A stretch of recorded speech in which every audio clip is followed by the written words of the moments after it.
Welcome to Behind the Ballot. I'm Jay Amer, and we are interviewing federal candidates one-on-one, and my guest in the studio today is Dave Nickle, running for the NDP party. Dave, it's great to have you back in the TVCogeco studio. It's nice to be back, Jay. Dave, we had you in for one of our other shows, Politically Speaking, our sister show back in the spring in anticipation there would be election. A lot has happened. At that time, you were the only official candidate. Yep. We did talk a bit about yourself but at the time. But could you just sort of give us a little summary of who you are, your background, how you came to be the candidate for the NDP in this election? So why don't you start telling us a bit about Dave Nickle as the person? I was born in Peterborough, started kindergarten at Central School. My dad had come to play lacrosse and football in the early 50s. He was part of those, the string of Man Cup winning teams. Unfortunately, the economy drove us to Toronto. I grew up there, and all my family is in this area. So I'd come back for summers and holidays and that sort of thing. But I grew up and ended up teaching in Scarborough for 10 years, and then brought my family home in 1990. And I taught for 21 more years at Thomas A. Stewart. Got involved with my union, OSSTF. In teaching, I saw that there were a lot of unfair situations in our community and with our students, and got involved with the NDP first as a supporter. And then someone asked if I would be interested in running as a candidate in 1999. And I'd never had any aspirations politically, but sometimes opportunities present themselves.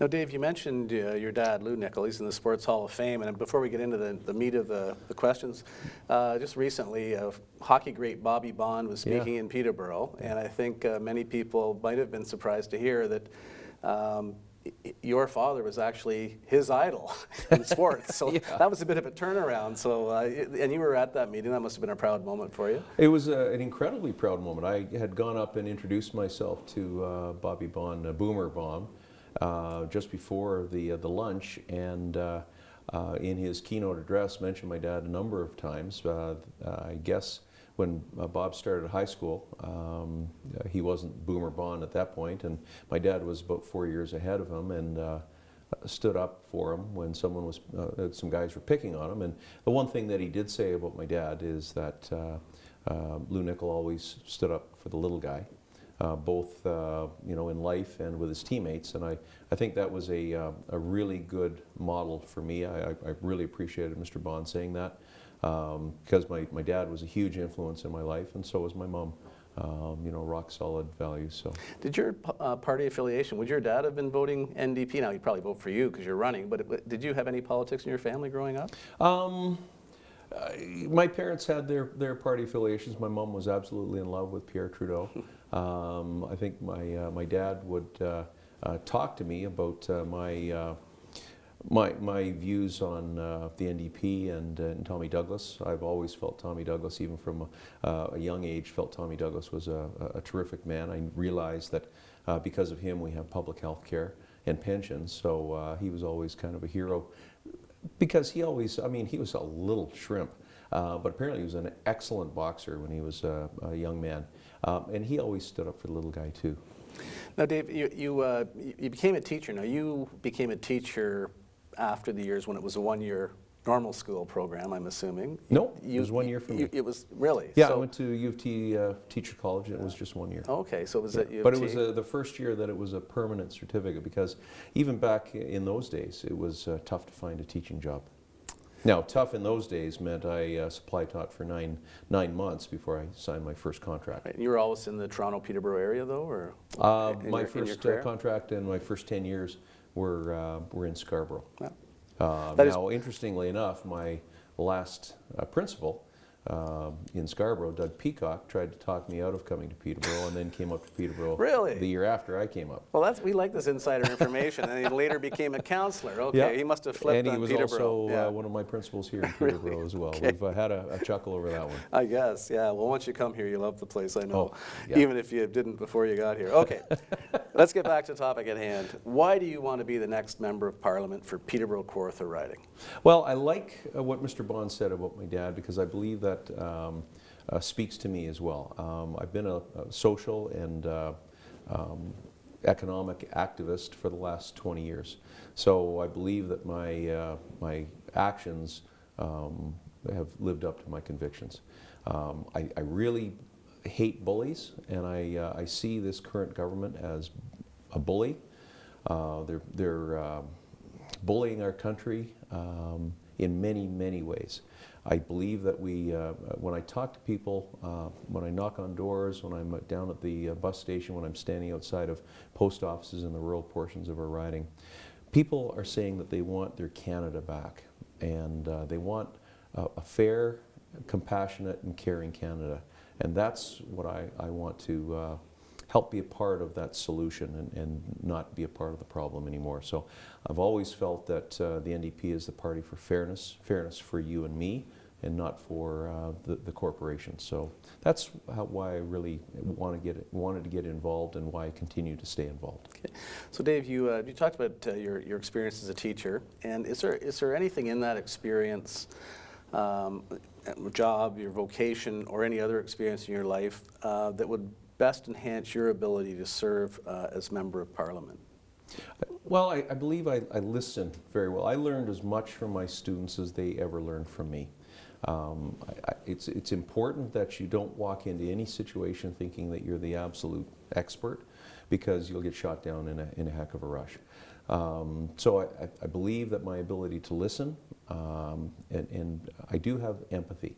One of the reasons I believe that my bread and butter was always the hard to serve students was because that I got decent marks, but it never came naturally to me. I was always too busy to play sports and pursue those kinds of pursuits. I really, really loved playing sports, as I found out later as my body started to break down.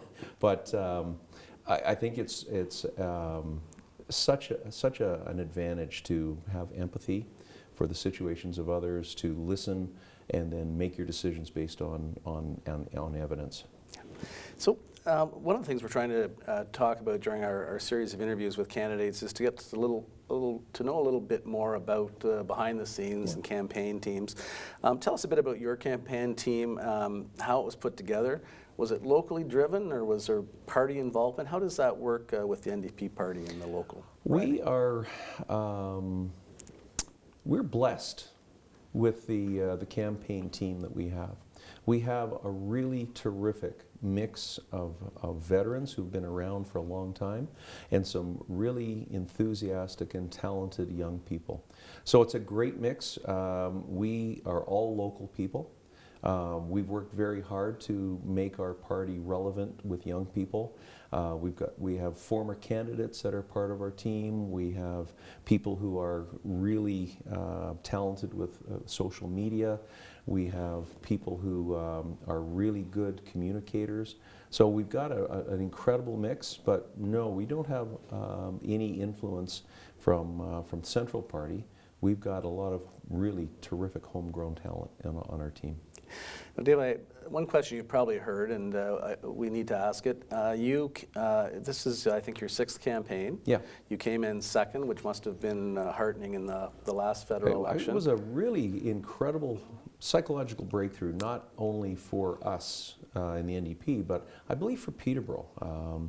It was very, very special, because we were in uncharted territory.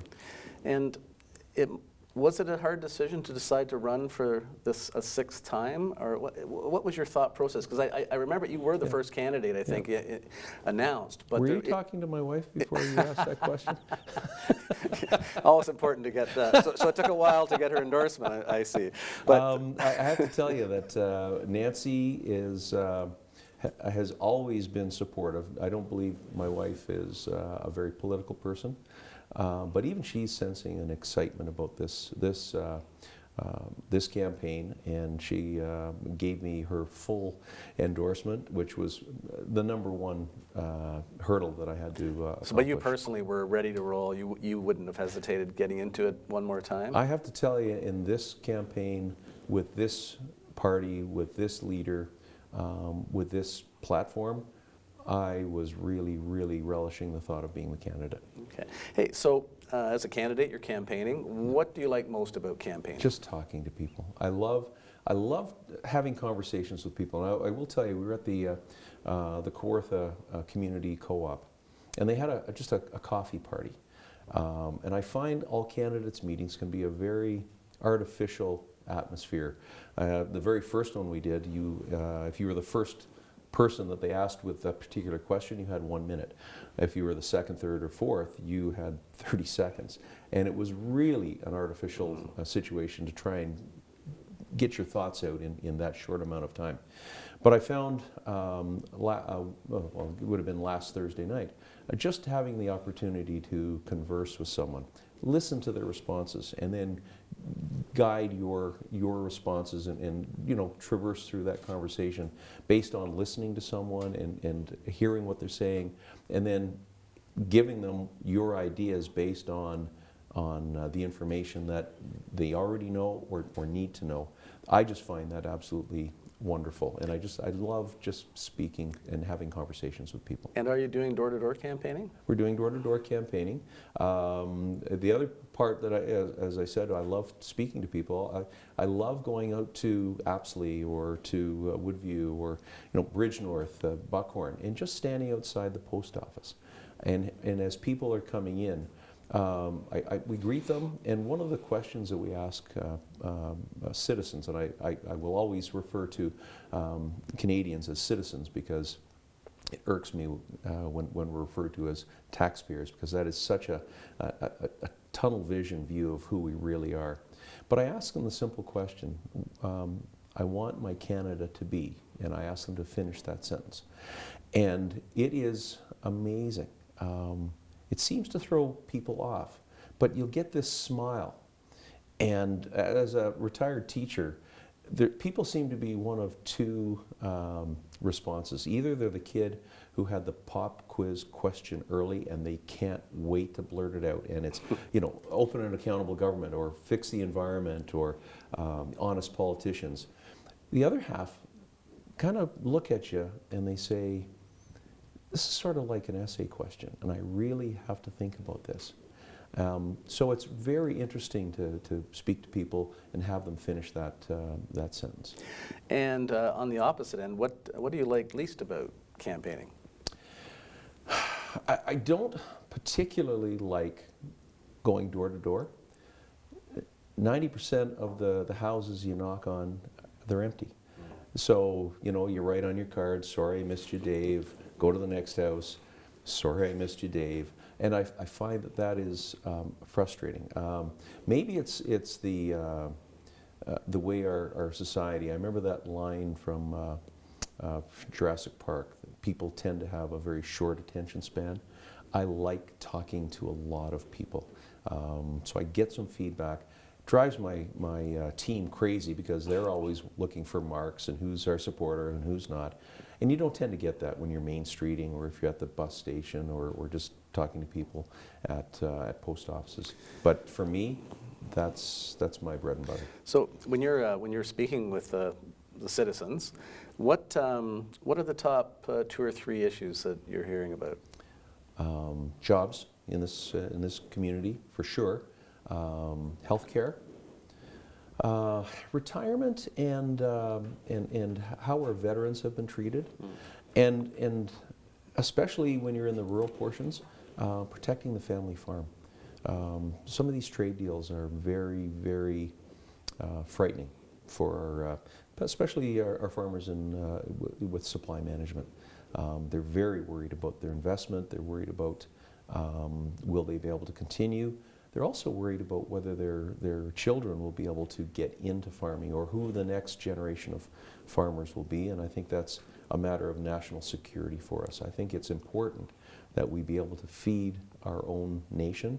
I still can't believe that we can have strawberries from California or Mexico cheaper than you can get them from 15 kilometers north of Peterborough, and how you can get New Zealand lamb cheaper than some of our farms that are just on the fringe of the north end of Peterborough. You mentioned jobs, and I mean that's all related to jobs. You know, the farm jobs and the economy obviously is driven by growth in jobs. What would you, as Dave Nickle in Peterborough, do to help drive job creation in this riding? Well, we've always said that we've got to stop giving these blanket tax cuts to the major corporations that are moving our jobs overseas. They're sitting on about 2/3 of $1 trillion of what they call dead money. So they're not investing in Canada, they're not investing in jobs for Canadians, and especially for young Canadians. So what we've said we do are a number of things. We're going to reward the job creators, small and medium-sized businesses who in every community create 80% of the private sector jobs. We're going to reward the young companies that are innovative and going to be taking us into the new clean green economy. We're going to be doing things like having $15 a day childcare to unlock the potential of so many parents, especially single parents, and unfortunately most of those parents are women, to unlock their potential to get back into the workforce. When Tom Mulcair was a part of the Quebec government, he was a cabinet minister who helped implement the Quebec childcare plan. Not only did an additional 70,000 women get back into the workforce, but it actually increased the GDP of Quebec by 2%. So there are so many different things we can do to make sure that seniors aren't living in poverty. We're going to increase the CPP. We're going to reduce the retirement age from 67 back down to 65. Full-time work for our young people, creating a clean, green economy, making sure that people can retire, building affordable housing. There's so many things that we can do to help our communities. Now, Dave, you mentioned health care, and that's mostly a provincial issue. How would you work with the province to make sure that the health care system is what your party would like to see it? Well, first and foremost, you have to meet with the premiers. Mr. Harper hasn't met in 10 years with the premiers. So Tom has said that he is going to have provincial conferences twice a year, once in Ottawa, and rotate the meetings around the country. It's important that we enforce the Canada Health Act. Tom has made some wonderful announcements over the last few weeks. Most recently, we're going to be implementing a pharmacare program. He's talked about increasing home care and long-term care, making sure that we enhance our mental health services in this country. As a retired high school teacher, I know that that is crucial, not only to students but to our communities, and making sure that besides that we have a real push for services for the huge gray tsunami. And we know that Alzheimer's and dementia is going to be an ever-growing problem with our society. The other thing that really we need to do is, and I mentioned it quickly, was that we need to enforce the Canada Health Act. And by working with the provinces and making sure that we renew the Health Accord, as a member of a member of, and one of many people who've co-founded the Peterborough Health Coalition that works in conjunction with the Ontario Health Coalition, I'm very worried about the services that are being taken out of our hospital and put into the community. And once they're out of the hospital, they're no longer covered under the Canada Health Act. And under NAFTA, I think we have to be especially worried because Chapter 11 of NAFTA says that at some point, with the services that are being taken out, I mean long-term care, home care, thanks to Mike Harris, 80% of that is now private. Our services, laboratory services, physiotherapy, chiropractic, vision care, that's all been taken out of OHIP. And at some point, an American health insurance company will come in. Chapter 11 says that if they do buy some of these services, they'll no longer be a right of citizenship, but they'll become a commodity. And if we try to bring them back under the public umbrella, Chapter 11 says that that would be a restriction on their ability to make a profit, and then therefore we would have to pay them their lost profits forever. We need to stop that before it happens, because we wouldn't ever be able to afford to bring it back under the public umbrella. And I think that's very worrisome. And a lot of Canadians don't understand that concept, because our media doesn't really give it the attention it deserves. Okay. All right, Dave, let's shift gears a bit. You mentioned Tom Mulcair. He will be looking, should you get elected and he get elected, he'll be looking for cabinet ministers a few days after the election. What portfolio would you be most interested in a scenario where that could be an offer that came your way? Well, I appreciate the scenario. I would be honored if Tom offered whatever the portfolio was. As a provincial candidate, I always thought I would really like to do something. I mean, as a high school teacher, I hope I helped hundreds of students. As an education minister, I would hope I could help hundreds of thousands of students. One of the things that I'm most concerned about is our democracy. So I think if I was going to be in any cabinet position, and this is just playing to your question, because again, I don't have any kind of aspirations in that regard. I just want to do something good for my country. But I would hope that I would be involved with electoral renewal. We had Craig Scott in Millbrook about a month and a half ago, and Craig is our electoral reform critic. So I don't want to be crowding him out of the picture, but I would really like to be involved with changing the way we elect politicians. Okay. All right. Now, so I mentioned your party leader. He's been to Peterborough at least twice. Justin Trudeau has been here twice. Recently, Stephen Harper was in Peterborough. Do you appreciate all the attention Peterborough's getting in a positive way? It seems like everybody thinks it's really a place where leaders need to be. Yeah, we think that Tom and the Central Campaign team are recognizing the enthusiasm that we're generating here in Peterborough Kawartha.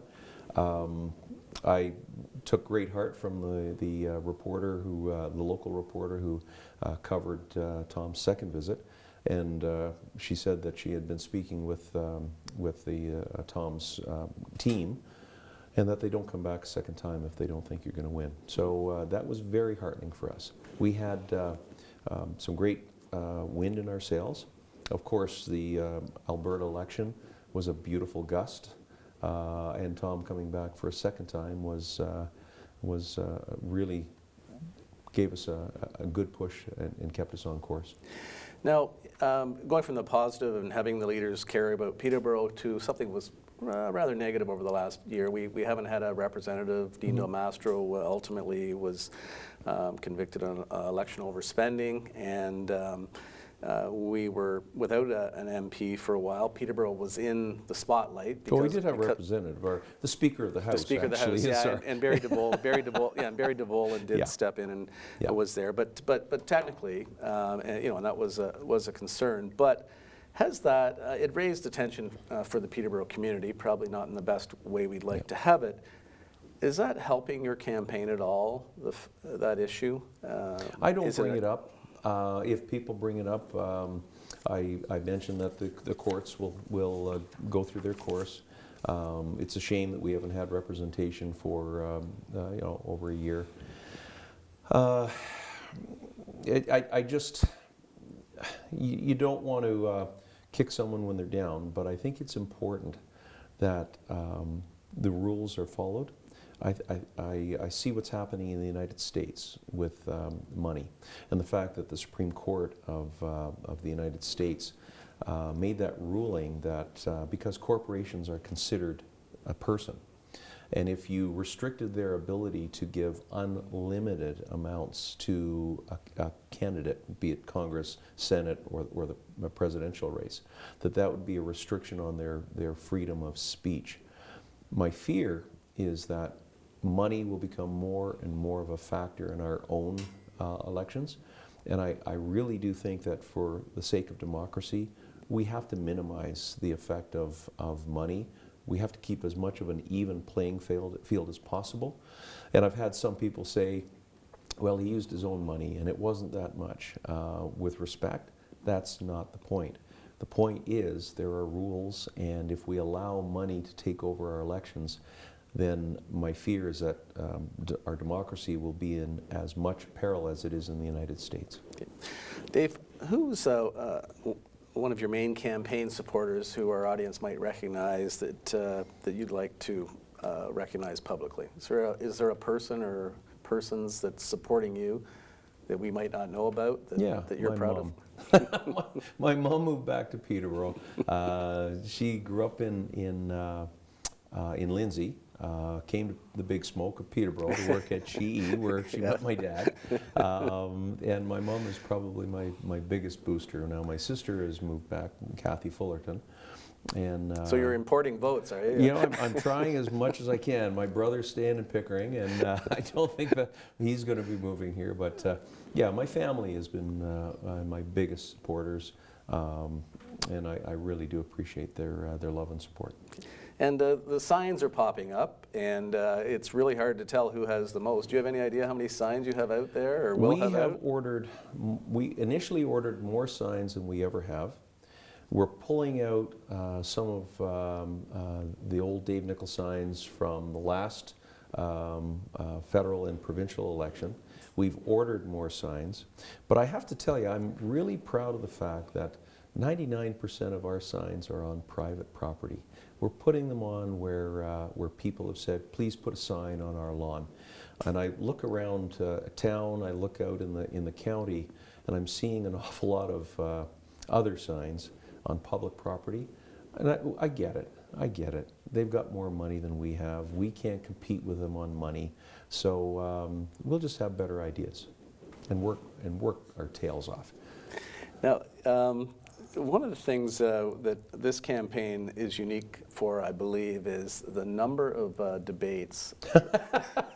and we're gonna, we're live here in the studio today, and then we'll repeat this, so the number will be diminished by the time the election comes.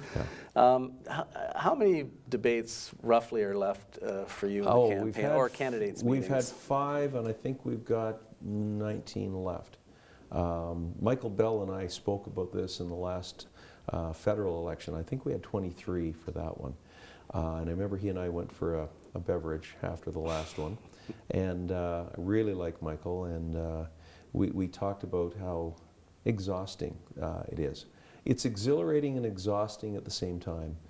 It's wonderful to speak to people. It's wonderful to talk to people before and after the meetings, where you can have those conversations I was talking about before.